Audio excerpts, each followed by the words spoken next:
자, 안녕하십니까. 올고준 김상영입니다. 오늘은 여러분들에게 현대차가 공개한 새로운 수소 전기차 컨셉트를 알려드리도록 하겠습니다. 울컥거림도 잡았고 출력이 조금 더 늘어날 수 있도록 원활하게 좀 세팅을 해놨다고 합니다. 현대차 수소전기차의 역사는 굉장히 긴 편입니다. 1998년부터 일단은 연구 개발을 시작했어요. 그 당시에는 이제 미국의 UTC 파워라는 회사와 협업을 하면서 연구원들이 직접 가서 기술들을 얻어오기 위해서 많은 노력을 했다고 합니다. 그래서 얻어왔었던 기술을 만들었었던 게 이제 산타페 수소차가 있었고요. 그리고 나서는 이제 투싼 수소전기차 이렇게 넘어오게 됩니다. 투싼 수소전기차 같은 경우는 제가 마북연구소에서 실제로 탔었던 기억이 있고 그 연구소에서 시승행사까지 열었었거든요.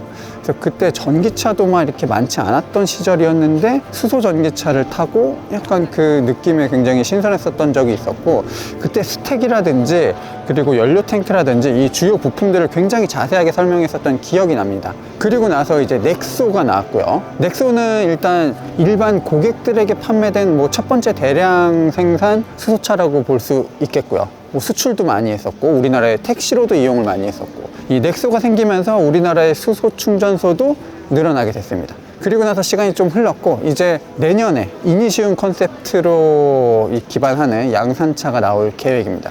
사실은 이게 아마 2023년쯤에 공개를 할 예정이었는데 약간 좀 딜레이가 되면서 이제 이번에 컨셉카가 공개가 됐고 내년 중기 정도, 상반기 정도에는 판매가 될 것으로 예상이 됩니다. 일단은 컨셉카의 디자인부터 조금 살펴보죠. 자, 오른쪽 뒤 팬더 부분에 보면은 주유구처럼 보이는 부분이 있죠. 저 마크를 보면은 220V 단자처럼 보이지 않습니까? 저거는 바로 V2L 기능.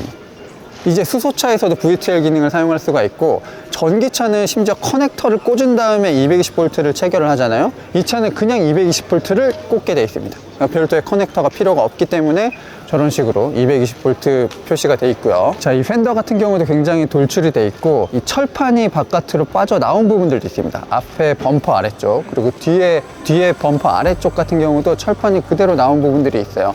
이런 부분들로 조금 SUV의 강인함 이런 것들을 표현했다고 합니다. 그리고 수소차 그러면 너무 친환경차 같은 느낌이 많이 들어서 어떻게 보면 SUV의 그런 강인함들, 러기지함들을 표현하기 위해서 조금 더 우락부락하게 만든 게 아닌가 그런 생각이 들기도 하고, 어쨌든 이 차 같은 경우는 현대의 그런 상징성들을 많이 담고 있습니다. 큐브 램프 같은 경우도 그렇고 현대의 수소차를 상징하는 H2 그 엠블럼이 따로 있거든요. 그걸 형상한 램프들, 그리고 무엇보다 앰비전 74 다들 기억하시죠? 앰비전 74의 느낌이 조금 있습니다.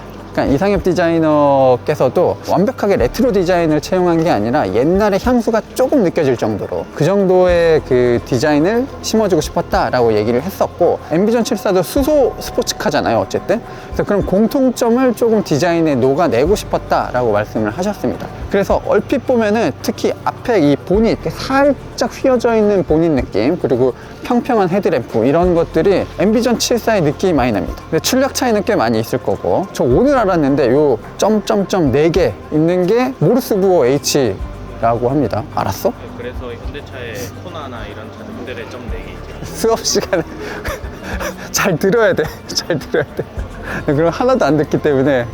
자, 그래서 이 곳곳에 이 여러 가지 상징들이 있고, 심지어 21인치 휠이 적용되어 있는 부분들, 그리고 위에 있는 그 루프레일 같은 경우도 조금 더 특별하게 만들기 위해서 노력을 했다고 합니다. 그래서 넥소의 디자인을 생각하시는 분들은 넥소의 흔적은 거의 없어질 것 같습니다. 이것도 분명히 지금 양산차 다 나와 있는데 이니시움을 만든 것 같은 느낌이거든요. 이니시움을 만들면서 양산차가 나온 게 아니라 양산차가 있는데 이니시움을 만든 느낌이란 말이에요. 이 모습을 잘 기억하시면 내년에 출시되는 수소 전기차 어느 정도 상상해 보실 수 있을 것 같습니다. 실내는 공개되지 않았고 일부 스펙들은 조금 공개가 됐습니다. 최고 출력은 150kWh, 대략 환산하면 한 204마력 정도 되고요. 최대 주행거리가 650km라고 합니다. 그러니까 일단은 좀 여러 가지 기술적으로 손본 부분들이 많이 있기 때문에 출력도 높아졌고 주행거리도 조금 높아진 부분들이 있어요. 자, 그리고 가장 중요한 부분들, 스택과 배터리 그리고 연료 탱크, 이렇게 중요하게 3가지 부분으로 수소 전기차는 나눌 수가 있는데, 넥소 같은 경우는 연료 스택에 문제가 조금 있었습니다. 저희가 보도를 하기도 했었고 영상을 만들기도 했어요. 현대차 취재를 하기도 했었고요. 뭐 출력이 오르락 내리락 거리면서 울컥거림이 발생하는 경우도 있었고, 그리고 택시로 넥소를 이용하시는 분들은 어쨌든 주행거리가 굉장히 길잖아요. 많고, 이런 택시 운전하시는 분들이 스택을 자주 갈아야 됐다, 뭐 이런 하소연을 하는 경우도 있었습니다. 그래서 그런 부분들도 많이 보완이 됐다고 합니다. 일단 아이오닉 5N에 들어가는 뭐 투스테이지 모터 이런 데 들어가는 전력 반도체를 새롭게 추가하기도 했고, 냉각 효율, 전력 효율 이런 부분에 있어서 조금 더 노력을 했다고 합니다. 그래서 사실 완벽하게 이게 2세대에서 3세대로 개선됐다기보다는, 그리고 내부적으로 현대차는 2세대, 3세대 나누지 않는다고 합니다. 스택의 문제점들을 조금씩 다 보완을 했다고 합니다. 그래서 울컥거림도 잡았고 출력이 조금 더 늘어날 수 있도록 원활하게 좀 세팅을 해놨다고 합니다. 전 세계적으로 지금 리콜을 하고 있는데 수소가 누출이 되는 문제가 있습니다. 그 누출 문제 같은 경우도 여러 가지가 조금 있다고 해요. 뭐 연료탱크에서 직접 누출되는 경우도 있고, 뭐 케이스가 다양한데 이제 그런 부분도 이미 인지를 하고 있고, 그런 부분에 대해서도 지금 수정 작업이 완료가 됐다고 합니다. 수소차는 역사가 그렇게 길지가 않습니다. 현대차가 지금 뭐 거의 자동차 브랜드 중에서 가장 길고 가장 다양한 수소차를 만든 경험이 많은 회사예요. 근데 내연기관은 지금 100년이 됐잖아요. 그래서 이 기간을 단축하기 위해서 굉장히 빠르게 발전을 하고 있고, 그리고 사실 내연기관에 대응하는 것보다 어떻게 보면 수소차에 대응하는 게 조금 더 빠르기도 합니다. 이거는 바로바로 대응을 하면서 어느 정도 완성도가 높은 자동차를 만들어 놔야 되기 때문에 그런 부분에서 굉장히 노력을 하고 있는 것 같고요. 저도 궁금한 부분이 굉장히 많지만 오늘은 좀 알려진 사항들이 많이 없기 때문에 조금 더 구체적인 내용이 발표가 되면 그런 것들도 빠르게 전달을 해드리도록 하겠습니다.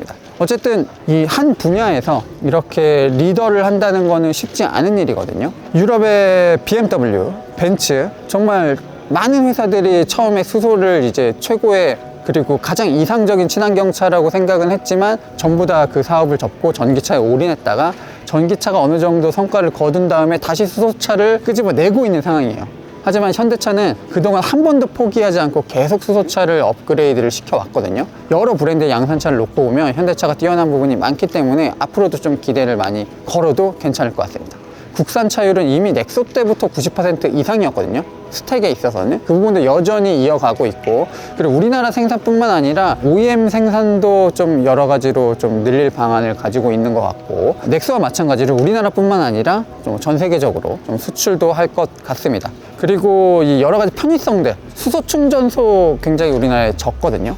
그런 것도 정부와 협의해서 늘려갈 방안이고, 수소 가격도 조금 지금 불안정합니다. 지금 뭐 리터당 10,000원 정도라고 하는데, 일단 이 가격이 전 세계에서는 가장 싼 편이라고 합니다. 근데 수소는 중요한 게 뭐 가솔린의 옥탄가처럼 수소도 이 수소의 그 질이 굉장히 중요하거든요. 그래서 그 질을 높이는 방향에 대해서도 계속 모니터링 한다고 합니다. 어쨌든 이거는 뭐 여러 가지 현대차뿐만 아니라 뭐 사회적으로도 좀 발전해야 될 부분이 많이 있기 때문에 함께 발전해 나가는 모습을 좀 기대해 보면 좋을 것 같습니다. 자, 저는 지금까지 모터래프 김상영이었고요.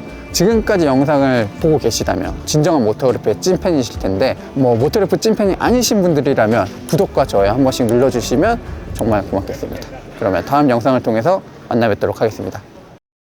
루프레일의 잠깐만, 이거는 모토그래프 엠블럼 아니냐? 저거 하나 지으면 모토그래프 엠블럼 아니야? 어이, 우리한테 허락도 안 받고 약간 사용료 받아야겠는데? 넥소 팔릴 때마다 저거 하나씩 좀 받고.